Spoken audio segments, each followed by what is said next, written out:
Salut à tous, soyez les bienvenus sur la chaîne qui déboîte. Et aujourd'hui, la chaîne qui déboîte sera aussi la chaîne qui défonce, puisqu'on va tester le WP8 Pro de chez Oukitel. Souvenez-vous, c'est le smartphone qui se revendiquait comme étant ultra résistant. On l'avait sponsorisé et aujourd'hui, on va le tester. Et évidemment, qui dit test d'un smartphone qui se prétend être ultra résistant, dit qu'on va le maltraiter et peut-être le casser. Je sens que je vais adorer le test d'aujourd'hui, alors on va pas attendre plus longtemps. C'est parti, on y va.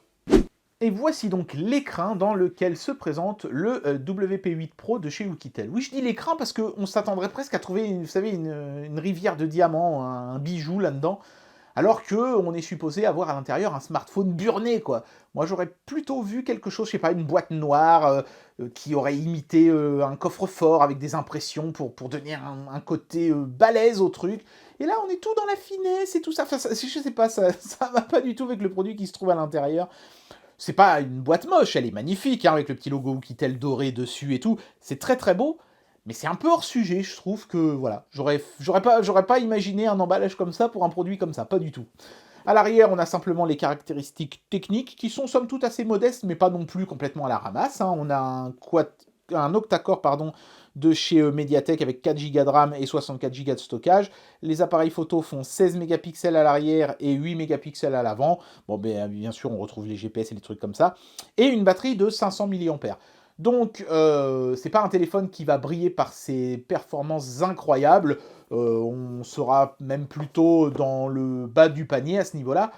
Mais c'est pas du tout ça l'intérêt de ce téléphone. Son intérêt, c'est bien sûr d'être ultra résistant et donc de faire un parfait compagnon pour les gens, par exemple, qui veulent aller sur des chantiers ou qui font du sport extrême ou des trucs comme ça, où le téléphone sera soumis à plein d'aléas dangereux pour un smartphone lambda. Là, normalement, ce smartphone est capable de résister à des chutes, à des immersions, à des températures extrêmes. Donc, normalement, il est paré pour toutes les éventualités. Voilà. Alors, il est quand même protégé par un peu de mousse. Voilà, on ne sait jamais, hein, pendant le transport. Les éléments fournis, on a le chargeur qui est un chargeur de 10 watts, c'est-à-dire 5 volts, 2 ampères, quelque chose d'assez classique. Il est de bonne qualité, ça va. Ici, on a bien sûr le câble de recharge. Alors, au format micro USB, et là c'est déjà une première petite déception, j'ai envie de dire, parce que l'USB type C est plus robuste comme prise, hein, y a moins de risque de casse sur cette prise-là qu'en micro USB, qui est une prise assez fine, et ils ont quand même retenu le micro USB. Donc pour un smartphone qui se revendiquait résistant, ne pas mettre la prise la plus résistante, c'est un peu bizarre. Mais par contre, bonne nouvelle, ils ont fourni un câble OTG dans la boîte, c'est assez rare pour être souligné, donc si vous voulez brancher des clés USB ou des choses comme ça, vous pourrez le faire out of the box, et dans un appareil qui est prévu pour les professionnels, bah, c'est une bonne idée, parce qu'on peut être amené à transférer par exemple des photos d'un chantier qu'on prend avec le téléphone dans son PC, et ce sera plus pratique avec un câble comme ça. Sous le smartphone se cache bien sûr la dock de l'appareil, qui est en anglais avec juste la fiche technique qui, elle, est traduite en français. Tout le reste est uniquement en anglais dans le texte. Je ne sais pas pourquoi ils ont fait ça, mais vous voyez, là, c'est marqué paramètres de base et on voit les différents éléments techniques du téléphone. Par contre, tout ce qui concerne son fonctionnement, c'est uniquement en anglais. Pourquoi avoir fait ça comme ça, je ne sais pas. Si vous le savez, vous pouvez le dire dans les commentaires. Ici, une petite carte de garantie et l'outil pour éjecter le tiroir SIM. Maintenant, on va regarder le smartphone de plus près. Alors, on va commencer par enlever l'espèce de petit protège-écran opaque qui est collé sur l'avant du smartphone. On découvre une dalle en verre. Ça peut sembler être un choix étonnant, du verre, hein, pour un appareil qui se revendique ultra résistant. Après, il n'y avait pas vraiment de choix idéal, hein. S'ils avaient mis du plexi, ça aurait mieux résisté à la casse, certes, mais ça se serait rayé super facilement. Là, en mettant un écran en verre, ça se casse plus facilement que le plexiglas. Mais en revanche, c'est beaucoup plus difficile à rayer. Voilà, ils ont donc estimé qu'il y avait plus de probabilité de rayer son smartphone que de le casser. Après, le smartphone est supposé résister à la casse parce qu'il est enrobé, entre guillemets, hein, d'un caoutchouc dur qui fait un peu penser à celui des pneus. La mauvaise odeur en moins, heureusement. Le smartphone vraiment utilise des matériaux qui ont l'air costauds, hein, et qui rassurent dès qu'on tient le smartphone dans les mains. On a des renforts métalliques sur les côtés ici qui sont assez épais, donc c'est pas mal. Évidemment, le smartphone fait un poids nettement supérieur à ce qu'on a l'habitude d'avoir dans des smartphones de cette catégorie-là, mais voilà, c'est de bonne guerre. L'appareil photo est cerclé de métal, par contre il est encore une fois recouvert d'une plaque de verre, donc à voir à l'usage si ça va tenir le choc ou pas, hein. On fera tomber le téléphone plusieurs fois par terre pour voir un petit peu comment il réagit aux différentes chutes. Les différentes prises sont toujours derrière des gros capuchons, j'imagine pour résister aux immersions sous l'eau, hein, les trucs comme ça. Donc là, par exemple, on a la prise micro USB, voilà, ici. Et sur le dessus, on a une prise jack qui, elle aussi, est protégée donc par un capuchon. Ils auraient pu ne pas la mettre, la prise jack, ça aurait été encore plus simple. Il y avait moins de risques que de l'eau rentre dans le téléphone, mais ils ont eu la courtoisie de nous en mettre une. Ça ne se refuse pas. Sur le côté ici, on a un rocker pour faire varier le volume sonore, bien sûr, et un bouton qui est entièrement programmable. Ça, c'est sympa, et c'est quelque chose que je ne m'attendais pas forcément à trouver sur un modèle comme ça. Mais c'est vrai que pour les professionnels, ça peut être pratique. Vous pouvez lancer l'appareil photo, la fonction dictaphone, une application de bureautique ou n'importe quoi. Immédiatement, derrière ce bouton, c'est entièrement programmable. C'est vraiment pas mal, hein. Franchement, vous pouvez même programmer, par exemple, un compte à rebours de tant de minutes dès que vous appuyez sur le bouton. Ça, je trouve que c'est vraiment très bien vu de la part de Oukitel.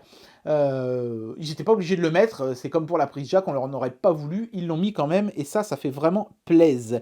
De l'autre côté, on a le bouton Power. Ici, on a un capuchon qui protège le tiroir SIM. Et ça, ici, c'est un lecteur d'empreintes digitales. Encore une fois, une bonne idée parce qu'un téléphone professionnel peut être amené à contenir des données sensibles. Donc avoir de la biométrie, c'est toujours un plus particulièrement appréciable. Voilà, on va démarrer le téléphone et regarder un petit peu comment se comporte l'écran. L'écran de ce smartphone est une très belle surprise, en particulier sur un point, le contraste. Je me suis même demandé pendant un bref instant si j'avais pas en face de moi une dalle OLED. Mais il s'agit bien d'un appareil avec une dalle IPS, mais de très très très belle qualité. Ça, c'est une bonne surprise. Sur un truc comme ça, un peu comme ça, brut de fonderie, ils auraient pu mettre un écran un petit peu moins joli, ça n'aurait a priori choqué personne. Et là, finalement, on se retrouve avec un très très bel écran. Par contre, évidemment, les bordures autour de l'écran sont assez imposantes. Non seulement à cause du caoutchouc autour, mais même en termes de... Alors, c'est pas évident de vous le filmer, c'est assez compliqué de vous le montrer, mais si vous regardez attentivement les bordures, on a toujours quasiment 2 mm sur le pourtour, et puis on a un gros menton dans le bas. Alors, est-ce qu'ils ont fait ça pour que la portion LCD soit moins exposée au choc? Peut-être. Donc ça veut dire que si le verre de l'écran se casse, il y aura quand même de bonnes chances pour que, malgré ça, le téléphone fonctionne encore parfaitement. Puisque tant qu'en fait, vous n'avez pas brisé la dalle LCD qui se trouve sous la couche de verre tactile, a priori, le téléphone fonctionne encore parfaitement. Sauf parfois le tactile qui se met à déconner, bon ça on verra.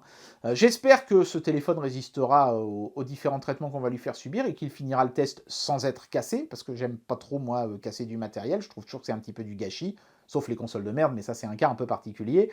Donc voilà, on va voir, hein. On va d'abord faire quelques petits tests de perf quand même pour vous montrer rapidement ce que vaut ce téléphone en tant que téléphone tout bête, et puis ensuite on passera directement aux différents crash tests. C'est parti. Alors le benchmark ne va pas vous époustoufler sur cet appareil. Avec 720 en single core, on n'est même pas au niveau d'un Snapdragon 800, et en 3061 en multicore, on est en dessous très nettement de la barre d'un Snapdragon 820. Donc vous allez avoir un smartphone avec des performances qui seront vraiment modestes pour le coup. N'espérez pas lancer des jeux balèzes comme Call of Duty ou comment c'est l'autre là, Fortnite. Bon, vous avez compris duquel je voulais parler. Voilà, donc ce sera un téléphone vraiment pour le boulot, et éventuellement des petits jeux du type, je sais pas moi, Fruit Ninja ou Doodle Jump, ça va marcher quoi. Mais n'espérez pas faire mieux que du Candy Crush sur un modèle comme ça, c'est clairement pas le but de l'appareil. Ce petit Proco Modeste a au moins l'avantage d'être peu énergivore, puisqu'avec un score de 5575 points, ce smartphone a quand même réussi à tenir screen on, j'insiste bien là-dessus, la bagatelle de 14h31, ce qui est un excellent score, évidemment. Donc vous pourrez travailler longtemps avec ce smartphone, et ça, forcément, c'est une bonne chose. Alors on s'interroge souvent sur les performances 4G, notamment des smartphones qui viennent de Chine. Donc maintenant c'est devenu une habitude. Je mets une carte SIM 4G, vous voyez c'est marqué ici dans le smartphone, et je fais un test de débit avec Speed Test. Donc on est parti, tac. Donc je suis chez Orange dans la banlieue d'Évreux et voilà ce que ça donne. Sur un test 4G, on est au-dessus des 14 mégas, on a dépassé 15, pas mal, 16, on oscille entre 15 et 16, 15 MB donc en débit descendant, presque 16, oui 16, voilà, il a arrondi à 16. En débit montant, ça va être forcément plus faible, mais regardez, on est quand même à 1,5. Il y a des gens qui ont à peine ça en ADSL descendant chez eux, hein, donc c'est pas mal du tout.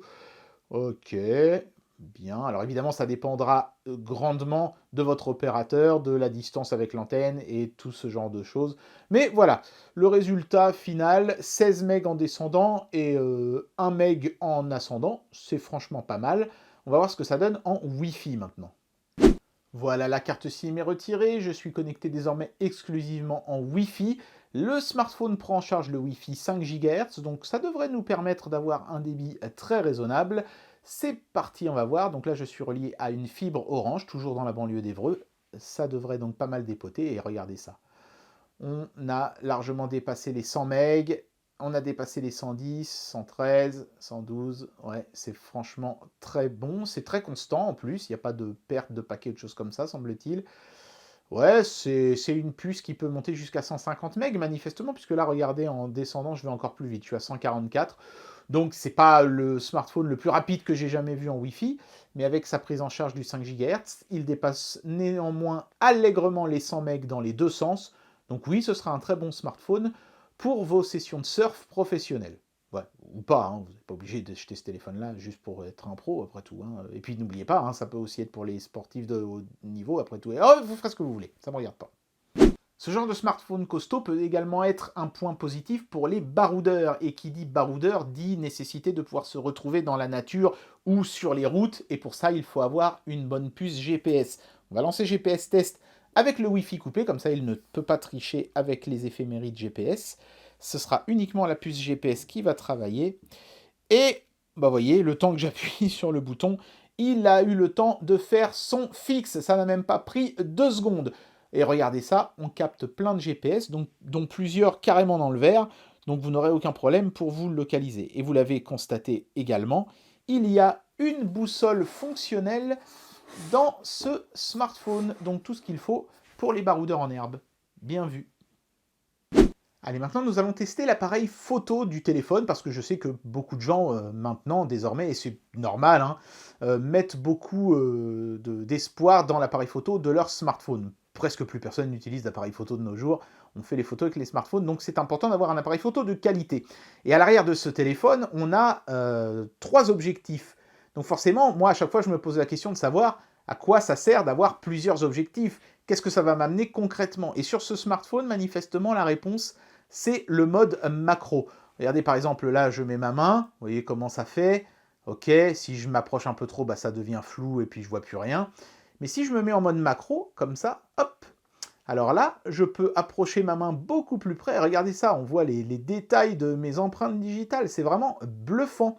Je me suis demandé pourquoi ils avaient fait ça sur un smartphone qui, a priori, est plutôt pour les gens sur les chantiers et tout ça. Mais en fait, c'est pas si idiot que ça. Imaginez que vous soyez sur un chantier d'une maison, par exemple, et que vous observiez le travail du peintre. Si le mec, je sais pas moi, a collé un poil de cul sur un des murs qu'il a peint, un tout petit machin de rien du tout, bah vous serez bien content d'avoir le mode macro pour pouvoir le prendre en photo en énorme et faire apparaître ça comme un énorme défaut. Comme ça vous donne une bonne excuse de ne pas payer le mec. Vous voyez, donc en fait, c'est parfaitement logique d'avoir mis ça dans ce téléphone. Après, payez vos peintres, hein, vous leur demandez juste de corriger les malfaçons, hein, ne soyez pas trop vaches quand même. Bref, donc voilà ce que ça donne les photos. Alors, j'ai fait des photos d'une fleur. Alors, celle-ci, c'est en mode normal. Voilà. Hop. Je ne sais pas pourquoi ça ne tourne pas, c'est pas grave. Hein. Je vous mettrai de toute façon les photos en grand, vous inquiétez pas. Donc celle-là, je l'ai fait en mode normal. Ensuite, en mode macro, forcément, vous voyez la fleur de plus près avec plus de détails. Donc j'ai pris en photo une minuscule fleur, vraiment toute petite. Ça, c'était un tout petit pissenlit comme ça. Regardez ça, on arrive à avoir l'impression que c'est une fleur énorme avec le mode macro. Puis ça fait un bel effet de flou derrière. Ça, c'est vraiment une belle réussite. Après, les autres photos en intérieur, bon, c'est pas désastreux. Regardez la photo de Sonic, elle est plutôt nette, il n'y a pas de dérive colorimétrique dégueulasse. Le flash, bon bah comme toujours sur les smartphones, j'ai jamais trouvé que les flashs étaient terribles, hein, même sur les smartphones haut de gamme d'ailleurs. Mais ça va, on arrive quand même dans le noir complet à distinguer les détails d'une photo. C'est pas trop bruité, c'est pas trop cramé les blancs non plus, donc c'est correct. Voilà. C'est vraiment un smartphone qui sera plus à l'aise pour faire des photos en extérieur et des photos en mode macro donc. Mais en intérieur, on s'en sort pas trop mal non plus. Un appareil photo honnête, vraiment, pour le prix. Bien voilà, je ne vais pas m'attarder davantage sur les performances de ce téléphone, on en a assez dit, c'est un téléphone qui est dans la moyenne des smartphones chinois actuels. En jeu, ça ramera sur à peu près tous les jeux 3D un peu demandeurs, c'est vraiment pas un smartphone qui est fait pour ça. Pour la lecture vidéo, la HD sans problème jusqu'à 60 fps. Par contre, la 4K, ça passe pas bien, et en particulier en 60 fps où ça freeze. En 30 fps, on a du drop de framerate. Donc, c'est pas un smartphone pour les accros au multimédia de pointe, mais il fallait un petit peu s'en douter, ça n'était absolument pas ça le but de ce smartphone. Le but de ce smartphone, c'est de résister aux différents mauvais traitements. On va commencer par le plonger dans de l'eau. Pourquoi ? Bah parce que si je le fissure lors d'un choc anti-choc, bah je pourrais plus faire le test d'étanchéité après, ce serait couillon. Donc on va d'abord tester l'étanchéité, ensuite on fera des tests de choc, et puis on fera un petit test thermique aussi, pour finir en beauté, en espérant que le téléphone survive à tout ça. C'est parti. Alors le premier test sera donc le test de l'immersion. J'ai ma réserve d'eau qui est pleine, regardez ça, c'est plein de flotte, il y a à peu près 1 mètre de profondeur là, hein. C'est quand même une grande réserve d'eau. Voilà, donc j'ai mis le téléphone au bout d'une ficelle pour pas avoir à le repêcher après, j'aurais plus qu'à tirer sur la ficelle. Et alors, attendez, je vous prouve qu'il marche bien quand même, regardez, hop. D'ailleurs, à chaque fois qu'on le sort de veille, il y a une photo différente qui s'affiche. C'est assez sympa, ça se fait un peu comme Windows 10, j'aime bien. Donc on y va, c'est parti, pas de tricherie, plouf. Ouais, là il est au fond, j'entends. Donc eh ben, écoutez, on va attendre un petit quart d'heure. Voilà, donc là vous voyez, il est quasiment 14h. On reviendra à 14h15, voir si le téléphone marche encore. Bien, voilà, ça fait un quart d'heure que le truc baigne dans cette soupe. Oui, parce que l'eau est très très sale, hein. On va voir un petit peu comment il s'en est sorti. Attention. Oh, en plus c'est froid. Ouh, c'est glacé. J'appuie sur le bouton et ça marche encore. Sans aucun problème. Regardez-moi ça. Nickel. Bon bah écoutez, on va passer aux choses sérieuses, j'ai envie de dire, hein. Les chocs. Bien, alors soyez de nouveau les bienvenus dans mon sous-sol, hein. C'est le seul endroit de la maison où il y a du béton brut par terre, donc ce sera parfait pour tester la solidité de ce Oukitel. Vous voyez qu'ici l'écran est allumé, et je vais faire plusieurs tests de chute sur donc ce béton brut. Il y aura certainement des traces sur le smartphone, donc c'est un petit peu le point de non-retour du test maintenant. Mais bon, c'est pas grave, on est là pour ça aussi. Je vais d'abord faire un drop test à hauteur de poche. On sort le téléphone de sa poche et paf, on le fait tomber par terre. C'est quelque chose qui peut arriver. Si ça marche toujours après, on le fera à hauteur d'oreille, puisque c'est pareil, vous êtes en train de téléphoner, paf, on vous bouscule, un truc comme ça, et bim, le téléphone s'écrase par terre. Ça peut arriver également. S'il est toujours vivant après ce deuxième test, je le ferai dégringoler dans un escalier lui aussi en béton. Et on en tirera les conclusions. Je pense que s'il survit à ces 3 tests, on pourra dire que oui, c'est un smartphone solide. Voilà. Donc, premier drop test, je vous remonte l'écran qui fonctionne. À hauteur de poche. Déjà, il a rebondi comme, vous savez, ces télécommandes où votre mamie mettait une grosse coque de caoutchouc autour. Et il n'a pas fait un vilain bruit de fracas, donc ça m'a l'air plutôt pas mal. Je vois même pas de traces de coups dessus, c'est assez impressionnant. C'est peut-être, vous savez, un de ces caoutchoucs qui auto-cicatrise un petit peu. Bon, je vois rien, donc je vais pas vous montrer de près, je vois rien. À l'œil nu, comme ça, le téléphone n'a rien. Premier test donc très concluant. Maintenant, deuxième drop test, à hauteur de l'oreille, donc à peu près, on va dire là, un peu plus, je vais le mettre même un peu plus haut, allons-y. Je pense que vous entendez comme moi ce bruit assez sourd d'un choc qui est bien absorbé, donc comme toujours, c'est plutôt rassurant. Là, je vois par contre une trace. Le béton, forcément, c'est un peu abrasif. Il a un petit peu creusé dans le caoutchouc ici. Je vous montrerai hein, les différents coups que le téléphone a reçus. Peut-être un petit peu de l'autre côté aussi. Mais à part ça, c'est vraiment nickel. Bon, écoutez, ce que je vais faire, c'est que je vais le faire tomber tête en bas, à peu près à la même hauteur, parce que pour le moment, je le faisais tomber toujours sur la partie du cul qui est finalement la plus épaisse. On va faire dans l'autre sens. Ça n'a pas vraiment fait un bruit très différent, donc je trouve même que ça a moins laissé de traces de ce côté-là que de l'autre. Peut-être parce que comme il y a moins épais de caoutchouc, bah, il y a moins de matière à creuser, tout simplement. Mais ouais, c'est plutôt pas mal. Hein. Donc, on y va pour le test de l'escalier en béton. Mais je vous montre quand même que ça marche toujours.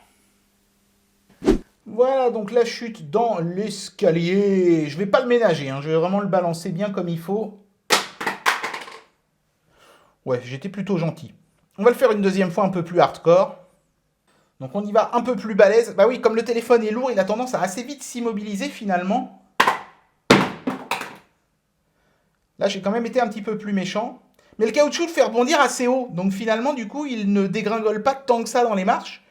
Ce qui est à la fois dommage pour moi le test, évidemment, mais plutôt bon pour les gens qui auront le téléphone. Ça évitera qu'évidemment, il se casse. Il est tombé face contre l'écran, donc on va voir si ça a joué ou pas. Regardez-moi ça, rien du tout. Et le tactile fonctionne, il n'y a aucun problème. C'est un peu frustrant presque de ne pas réussir à le casser. Vous savez quoi? Je vais faire un dernier test, mais vraiment en le jetant écran vers le bas, directement. Allez, c'est parti. Putain, il s'est bien pris l'arête de la marche. Là, il a vraiment dû morfler. On va aller voir. Ouais, voilà, comme vous pouvez le constater, là, j'ai réussi à le péter. Vraiment en le faisant tomber, en le jetant hein, littéralement sur une arête en béton. Évidemment, il avait peu de chances de s'en sortir.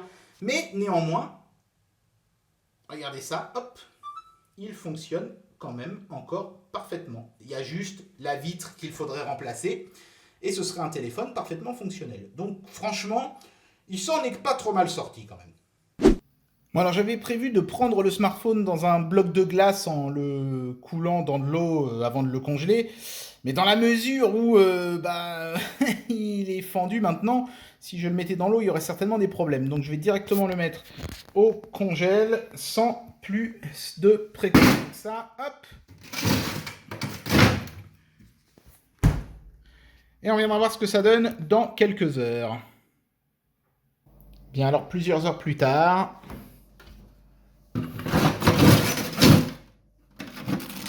Oh, il est froid.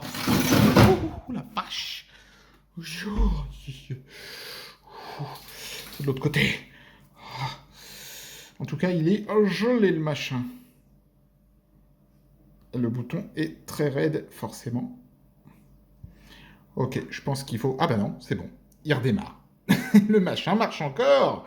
Waouh, impressionnant quand même. Hein. Il est vraiment glacé. Je pense que l'écran va avoir un peu de mal à répondre au début, mais ça marche. Ça marche encore. Bien, j'en arrive à la conclusion de cette vidéo et je vais vous donner mon avis sur ce produit. Parlons d'abord, avant d'aborder le côté ultra résistant de ce smartphone, de son côté smartphone tout simple. On est face à un téléphone qui a une fiche technique, somme toute, assez modeste. Mais il y a quand même deux éléments remarquables sur ce smartphone.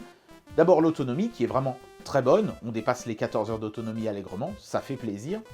Et la présence d'un mode macro sur l'appareil photo. Ce sont deux choses que sur un téléphone lambda, pas cher, on n'aurait pas eu. Et là, c'est présent, et à mon avis, ça l'est parce que chez Oukitel, ils voulaient faire un smartphone pour les professionnels. Et le mode macro et une bonne autonomie sont des choses qui peuvent servir à un professionnel. Par contre, le fait d'avoir un super proco qui fait tourner Call of Duty ou Fortnite à fond les ballons, ça n'a aucun intérêt pour un pro. Et je pense que, du coup, Oukitel a préféré se concentrer sur des choses qui allaient être utiles aux gens qui peuvent être intéressés par un tel smartphone, plutôt que de mettre des choses plus technologiques, mais moins pertinentes Et pour ça, je trouve que c'est plutôt bien vu. La fiche technique est vraiment très bien adaptée pour les professionnels. Après, reste évidemment, bien sûr, le gros selling point de ce téléphone, c'est-à-dire sa solidité. Alors évidemment, si je me focalise sur le résultat final, le téléphone est cassé, voilà, on peut s'estimer déçu. Mais néanmoins, en toute bonne foi, il faut quand même bien reconnaître que le dernier test de solidité que j'ai fait subir à ce téléphone, je l'ai littéralement balancé dans l'escalier à 2 mètres de hauteur sur le coin d'une marche en béton. Enfin, il avait quasiment aucune chance de s'en sortir. Et quand je dis quasiment, il fallait vraiment un énorme coup de bol pour qu'il s'en sorte. Donc, je peux pas dire que le test est un fail en soi. Ce téléphone a résisté à tous les autres tests avant, là où presque tous les téléphones du marché auraient depuis longtemps cassé. Donc oui, c'est un téléphone qui est très résistant. Alors du coup, vous allez me dire, bah, pourquoi tu es allé jusqu'à un test sur lequel le téléphone n'avait aucune chance? C'est un peu du gâchis. C'est pas faux.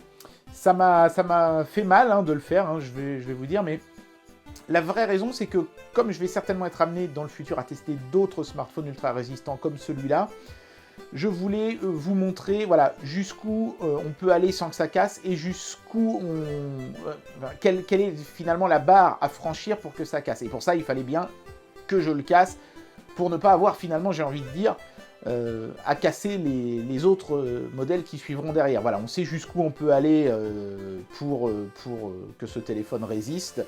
Et la bonne nouvelle, c'est que toutes les chutes, entre guillemets, accidentelles, évidemment, moi je les ai faites délibérément, mais qui auraient pu être accidentelles, n'ont absolument pas altéré ce smartphone. C'est seulement quand, au lieu d'être dans l'accident, je suis passé dans le vandalisme pur et simple, que le téléphone a cassé. Donc pour moi, ça veut dire que oui, c'est un téléphone qui est solide. Et solide, ça ne veut bien entendu pas dire incassable. Donc, dans la globalité, c'est un excellent smartphone pour les pros. Évidemment, si ça n'est pas votre cas, pour ce prix-là, il y aura certainement de meilleurs choix. Ça va de soi. Et bien voilà, c'était le test de ce WP8 Pro de chez Oukitel. Alors ok, le téléphone n'a pas survécu à tous ces mauvais traitements, il est complètement mort, mais sachez que je n'y ai pris aucun plaisir. Bon ok, peut-être un tout petit peu, mais c'était pas le but, hein, promis. En tout cas, j'espère que cette vidéo vous aura plu, et moi je vous dis à très bientôt pour un prochain test. Allez, tchuss!